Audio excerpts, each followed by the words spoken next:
রাতের পর ভোর আসে। রাহাত গ্রামের ছেলে, ছোটবেলা থেকেই মায়ের স্বপ্ন ছেলে সরকারি চাকরি করবে, বাবার ছোট একটা দোকান, সংসার চলে কোনো মতে। রাহাত কলকাতায় গিয়ে বিসিএসের প্রস্তুতি নিতে শুরু করে। প্রথম দিকে খুব উৎসাহ, অনেক স্বপ্ন, কিন্তু শহরের ব্যস্ততা, একাকিত্ব আর অসীম প্রতিযোগিতার মধ্যে নিজেকে হারিয়ে ফেলে। প্রথম প্রিলিতেই ফেল। আশেপাশের বন্ধুরা সবাই ভালো করছে, কেউ লিখিত দিচ্ছে, কেউ ভাইভা। রাহাত চুপচাপ, মায়ের ফোনেও হাসিমুখে বলে, ভালোই হচ্ছে মা। কিন্তু রাতের বেলা নিজের বিছানায় কান্না করে। দ্বিতীয়বার আরও মনোযোগী হয়, কোচিং, গাইড, রিভিশন সব ঠিকঠাক।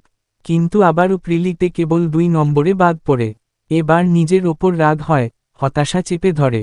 কয়েকদিন কিছুই পড়ে না, মনে হয় চাকরি তার জন্য না, হয়তো সে ব্যর্থ। একদিন লাইব্রেরি বসে সে পাশের একজন সিনিয়র ভাইয়ার সঙ্গে গল্প করে। ভাইয়া বলে, তুই ফেল করেছিস মানে তুই চেষ্টা করেছিস। অনেকে তো সাহসী করে না। ব্যর্থতা লজ্জার না, স্বাভাবিক। কিন্তু সেটাকে স্বীকার না করলে কখনো জয় আসবে না। সেদিন রাহাত বাড়ি ফিরে নিজের ডায়েরিতে লিখে, হ্যাঁ, আমি ব্যর্থ হয়েছি, কিন্তু আমি চেষ্টা করেছি, আমি আবার করব। পরের বছর আবার চেষ্টা করে, ধৈর্য নিয়ে, নিজের ভুলগুলো শুধরে। অবশেষে প্রিলি, লিখিত, ভাইভা সব পেরিয়ে সুসংবাদ আসে। রাহাত প্রশাসন ক্যাডারে সুপারিশপ্রাপ্ত। গ্রামে ফেরার সময় মা বলে, তুই তো পারবি জানতাম। রাহাত মুচকি হেসে ভাবে, হ্যাঁ মা, ব্যর্থতা ছিল, কিন্তু আমি থামিনি।